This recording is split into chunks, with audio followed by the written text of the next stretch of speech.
Want to see what happens when you find out the average ambulance bill is $1,200 without insurance, $600 with? He's off, ladies and gentlemen. He is refusing an ambulance ride because of the cost.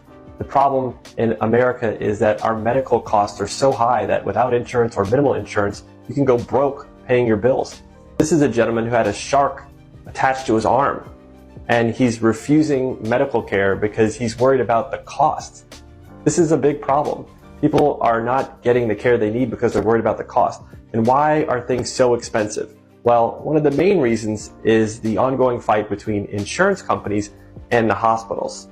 Hospitals will often decide on the price of things, and insurance companies only want to pay a small percentage of it. So let's say a hospital says, we're going to charge $1 for Tylenol.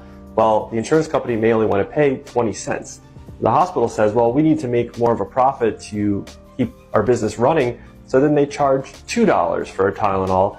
And again, the insurance company is like, well, maybe we're only going to pay 40 cents. And before you know it, after this back and forth, hospitals have raised the price of one Tylenol to $500.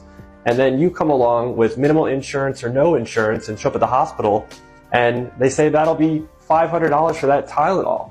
And that's the problem. It's the ongoing fight between insurance companies and the hospital, and unfortunately patients are getting stuck in between, and it just has to change.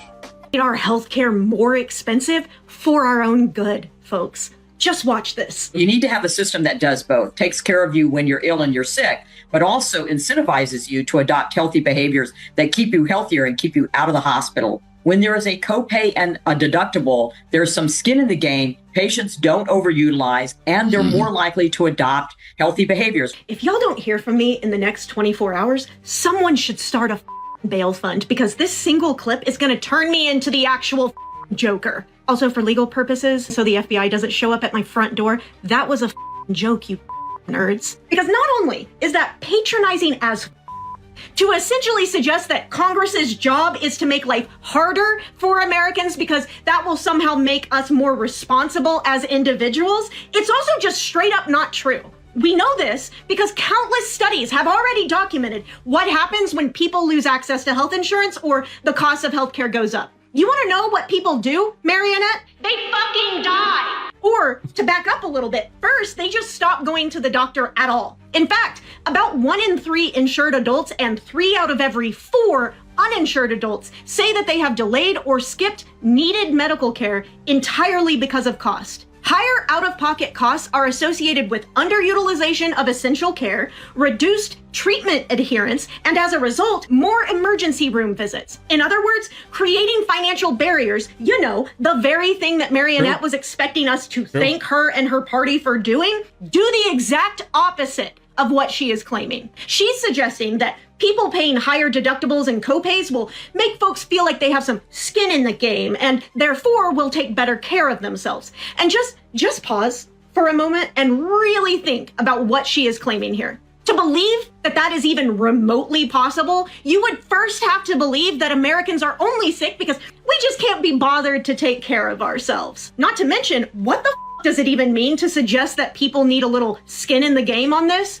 I cannot think of anything more skin in the game than your literal skin, your entire being. We're talking about healthcare, Marionette, people's literal lives. Do you not think that Americans have a vested interest in our own ability to stay alive? On top of that, if having healthcare cost us money out of pocket had any positive impact on people's health or health behaviors, we would already be the healthiest nation in the developed world. True. But in reality, we consistently rank among the sickest nations in the world, while our healthcare spending vastly exceeds what other countries are spending. But, you know, by all means, if Marionette and her party want to roll into the midterms telling Americans that we should thank them for their service of making our healthcare worse and more expensive, go right ahead, sweetheart. But don't say that we didn't warn you. Just like we've warned you for years about what taking a wrecking ball to our healthcare system would actually. The clip circulating today shows a specific realization happening on camera. American voters in 2026 are watching short-form travel content by American expatriates living in Europe, and they are learning for the first time that the countries the American political tradition told them were failed states have, in fact, free at the point of delivery healthcare, paid parental leave, subsidized housing, and life expectancies 4 to 6 years longer than the American average. And the specific line most of them use on camera is, "Why did nobody tell me?" Watch the clip, then come right back. Because what got said in that room is a piece of transatlantic health history the community has been documenting since 1948. Before we get into it, hit that like button, hit subscribe, tap the bell. Now let me lay the receipts. July 5th, 1948, the United Kingdom launched the National Health Service under the leadership of Aneurin Bevan, the Labour Party's Minister of Health. On the same day, 125 million Britons received universal healthcare coverage free at the point of delivery. The NHS is now 78 years old. It has been continuously funded and delivered since the day of its founding. Now here's the piece of history the American classroom skipped. 2 weeks before the NHS launched on June 22, 1948, the SS Empire Windrush docked at Tilbury, England, carrying approximately 580 passengers from Jamaica, Trinidad, and other Caribbean colonies. Over the following 2 decades, an estimated 40,000 Caribbean workers, disproportionately Black Caribbean women, were actively recruited by the British Ministry of Health to staff the new NHS. Caribbean nurses, midwives, cleaners, and cooks physically built the delivery system the current American voter in the clip is envying. The system does not exist without them. 1945, 3 years before the NHS, France created the Sécurité Sociale, its universal healthcare system. 1983, Germany codified the modern version of its Bismarck-era universal system, which had been in place in some form since 1883. Every allied nation that is currently laughing at American healthcare policy has been running some version of universal coverage for between 40 and 143 years. The American piece. In 1948, the same year the NHS launched, President Harry Truman proposed a national health insurance program to the United States Congress. The proposal was defeated by a coalition of the American Medical Association and Southern Democratic senators. Dr. Sadie Tanner Mossel Alexander, who in 1921 became the first Black woman to earn a doctorate in economics from the University of Pennsylvania, publicly endorsed Truman's proposal that year. Her endorsement is documented in her collected papers. The proposal was rejected anyway. According to the Organization for Economic Cooperation and Development's 2024 Health Statistics Report, the United States spends approximately 18% of its gross domestic product on healthcare, roughly double the average of comparable allied nations. According to the Centers for Disease Control's 2022 life expectancy data, American life expectancy is approximately 76 years, UK life expectancy is approximately 81, French approximately 82, Japanese approximately 84. The country that spends the most receives the worst outcome. According to a 2019 American Journal of Public Health study by Dr. David Himmelstein and Senator Elizabeth Warren, approximately 66% of American personal bankruptcy filings cite medical debt as a contributing cause. In the entire universe of countries with universal health care, that number is 0. I don't know how many Americans know this, but CVS Health owns Aetna, the health insurance company, correct? Correct. And CVS, which owns Aetna, also owns Oak Street Health Medical Clinics, correct? Yes, it does. And in addition to that, they own, of course, CVS Pharmacies, and CVS Health also owns CVS Caremark, the pharmacy benefit manager, which helps negotiate some of these rebates and prescription prices, correct? That's correct. I was following one of CVS's investor calls where they really laid out quite clearly what this means if you are a patient. This is what's known as a captive strategy. And CVS in the investor call used the example themselves of a patient known as Kate. Kate has an Aetna health insurance plan right here, and which is owned by CVS Health. She then goes to a CVS pharmacy. She's connected to an Oak Street Health medical clinic. She sees a doctor at Oak Street Health who prescribes her medication. And then she goes to fill that prescription at a CVS pharmacy. So the price Kate pays for that medication is dictated by Aetna, CVS Caremark, and they also own the drug manufacturer Cordavis. Mr. Joyner, this is quite a bit of market concentration. Wouldn't you agree? No, I wouldn't agree that it's market concentration. I would suggest it's a model that works really well for the consumer. I think it works very well for CVS. In fact, you all said on the call that you all call it a fully engaged member. It's great marketing there. Fully engaged member unlocks sizable value for payers and CVS Health. So the health insurance gets a cut, the pharmacy benefit manager gets a cut, the drug manufacturer gets a cut, and the patient gets screwed, because whether you're a blue-blooded capitalist or a card-carrying democratic socialist, I think corporate monopolies are a problem.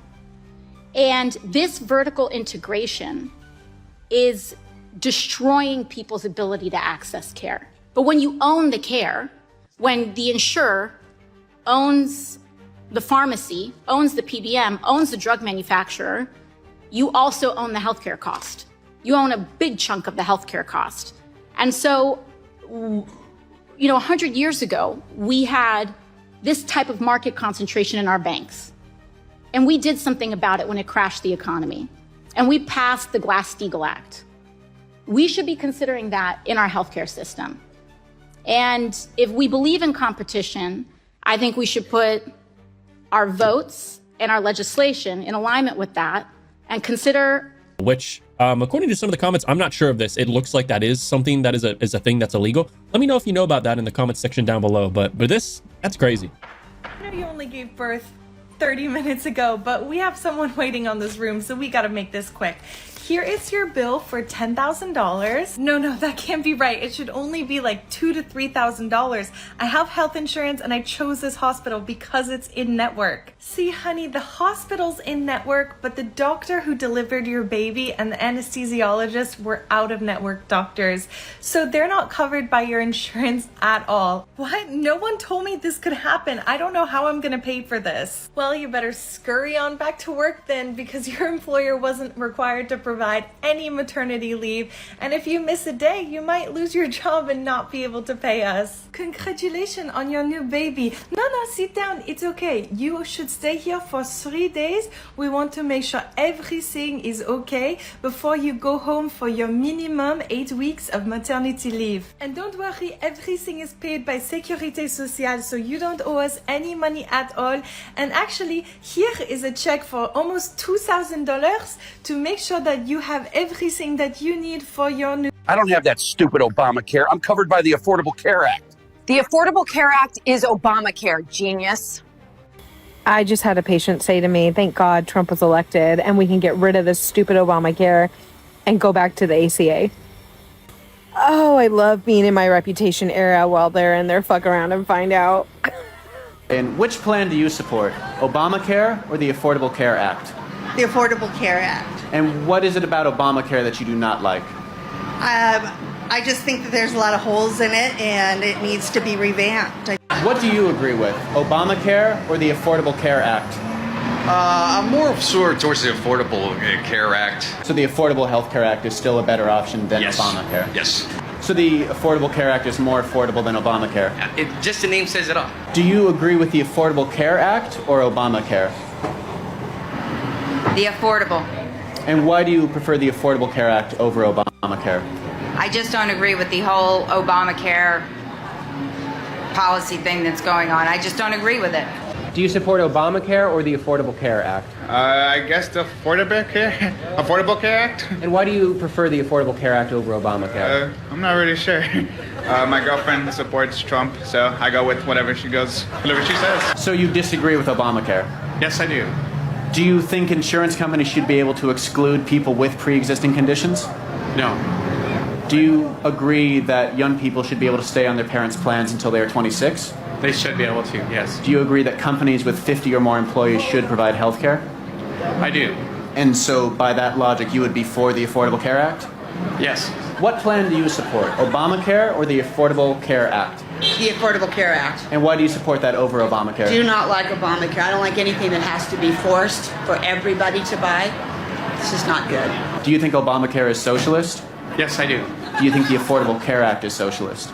No. A poll that was taken by NBC News shows a clear message: a majority of Trump supporters back extending Obamacare subsidies. Most of President Donald Trump's supporters back keeping enhanced subsidies for the Affordable Care Act, which is Obamacare. The central obstacle in the ending government shutdown, according to the new poll from the Nonpartisan Health Policy Research Group. It was conducted on September 23rd through the September 29th, just days before Congress failed to pass a funding measure to keep the government open. More than 22 million people receive subsidies, which are set to expire at the end of the year unless Congress extends them.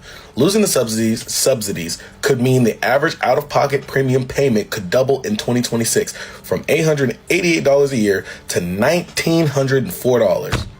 You fucks make my buttocks itch so bad.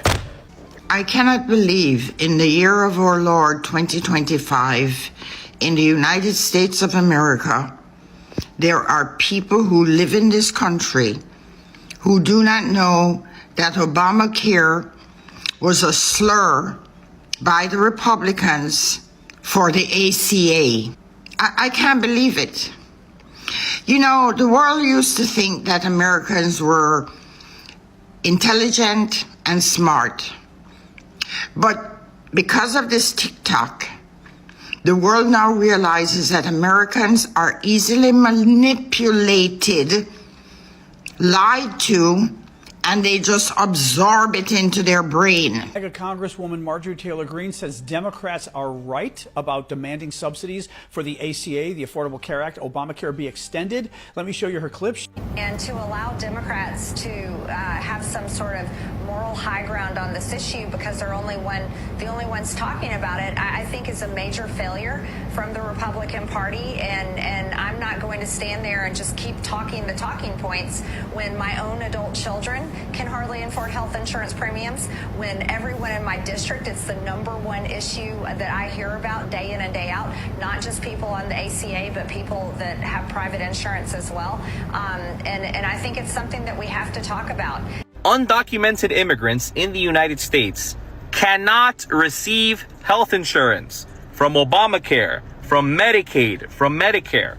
They are barred from doing so, okay? And the Republicans, all of the maggots, are saying that Democrats didn't want to vote on the spending bill that would have kept the government open because they're dying on the hill of giving health care to illegals.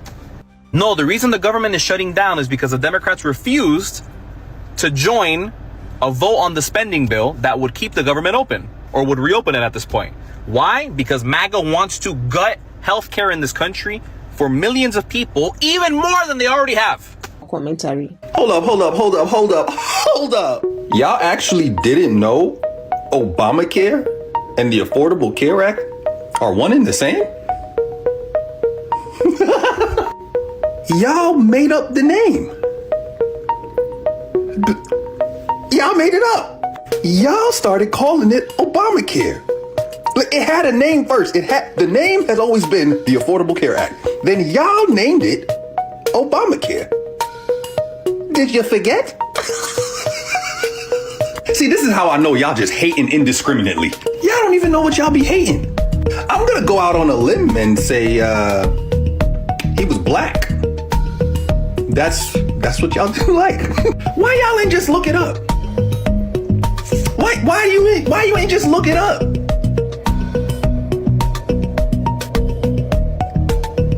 I guess so. Okay, guys, we got to take it easy on MAGA.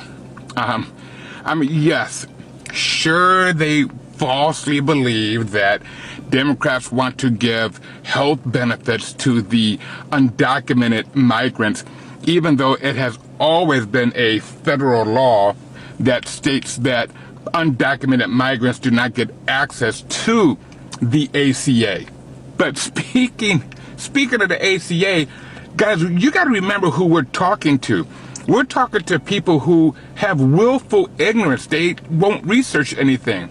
I mean, don't forget, these are literally the same group of people who thought that Obamacare and the ACA were two completely different programs. Okay, so you got to understand the intelligence level that they have and what you're trying to compete with. I mean, nobody can stoop down to a level that damn low when you just oh, it's comical at times, but also sad at times because, like, they truly do not know how to think for themselves. I mean, whatever Mike Johnson says, because they're just not intelligent. I mean, that is the reason why Trump loves them so much and Trump hates us. Remember what he said, smart people don't like me. And notice how all the people that like... Pull that clip back up. Watch the specific pause at the moment the voter says he did not know. That pause is the 78-year information gap arriving in one afternoon. And here is where the hypocrisy fall out. Not this. Not the same coalition that spent 40 years calling universal healthcare socialism, now scrambling to explain why the countries running socialism live longer. Not that. Not the same media that told voters in 2024 that the American system was the best in the world, now silent on the OECD data. Not this. Not the same schools that skipped Sadie Alexander in every American history unit, now producing voters who cannot name a single American economist who advocated universal care in 1948. Not that.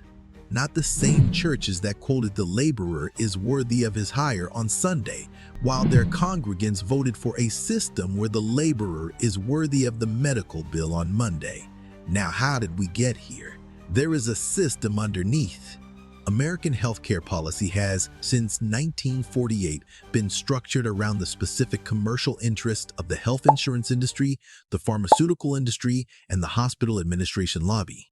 Those three interests have combined political spending that, according to Open Secrets, ranks in the top 5 of all American industries in every federal election cycle since 1990.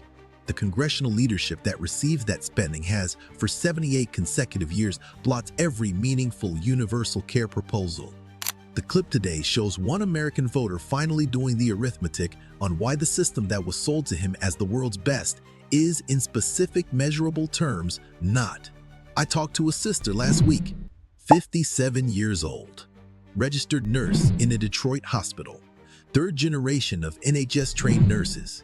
Her grandmother arrived at Tilbury in September of 1952 from Kingston, Jamaica on a Ministry of Health recruitment contract. Her mother worked in the NHS in Birmingham, England from 1974 to 2006. She herself trained in the NHS and then moved to Detroit in 2009 when she married an American. She has now worked in the American system for 17 years. Then she said this, "I have delivered care under both systems. I do not need OECD data to tell you which one heals more people. I need only my patient list. In the NHS, I never once had to ask a patient if they could afford the treatment I was about to give them. In Detroit, I asked that question, on average, 4 times per shift. My grandmother, my mother, and I have combined served 87 years in health delivery. My grandmother built the NHS with her hands. And I promise you, on her memory, that the current American voter is not upset about learning that Europe has free healthcare. He is upset that his own political tradition has been telling him for 78 years that free healthcare was impossible. The impossibility was the lie. The delivery was the receipt. That is the human anchor. Now, hear me out. Jeremiah 8, verse 22. Is there no balm in Gilead? Is there no physician there? Why then is not the health of the daughter of my people recovered?" Pull that verse apart. The scripture is not subtle. The scripture explicitly names the specific condition of a people who have healers within reach and remain unhealed. The prophet wrote this 2,600 years ago.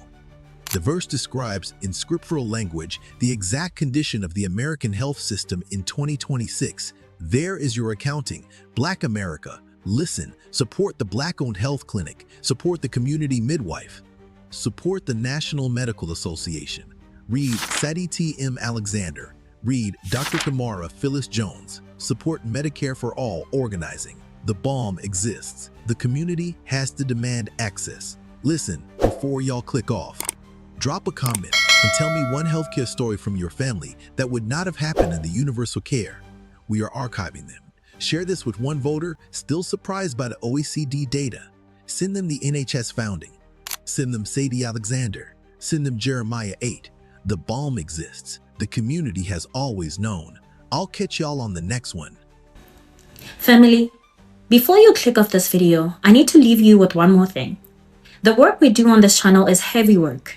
We talk about identity, we talk about history, we talk about religion, we talk about systems, we talk about the questions that the average dinner table conversation in this country is not yet ready to have at full volume. And when we do that work, sometimes the conversation gets sharp. So hear me on what this channel is and what this channel is not. This channel is a place where Black history and Black identity are centered, where the voices our parents and grandparents were not allowed to amplify are amplified now, where the receipts are pulled out, where the names are said, where the record is told as honestly as we know how to tell it. This channel is not a place where we wish harm on any other community, not Jewish, not Asian, not Hispanic, not Native, not Arab, not African, not European, not Muslim, not Christian, not Buddhist, not Hindu, not secular, not anyone. The work of remembering who we are has never required us to attack anybody else's right to remember who they are. If you came here looking for a video that tells you Black America is right and somebody else is wrong, you're in the wrong place. If you came here looking for a video that pits us against another community, you're in the wrong place. The history of our liberation has always been a correlation of history. From Yuri Kochiyama to Grace Lee Boggs, from the Highlander Folk School to the Third World Liberation Front, from the abolitionists in Boston in the 1840s to the Freedom Riders in Mississippi in 1961.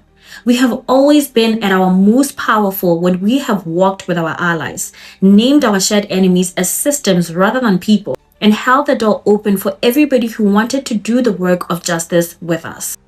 So if any clip you saw on this video named another community in a way that you found uncomfortable, hold the discomfort. Do your own research. Test what was said against the historical record. Come to your own conclusion.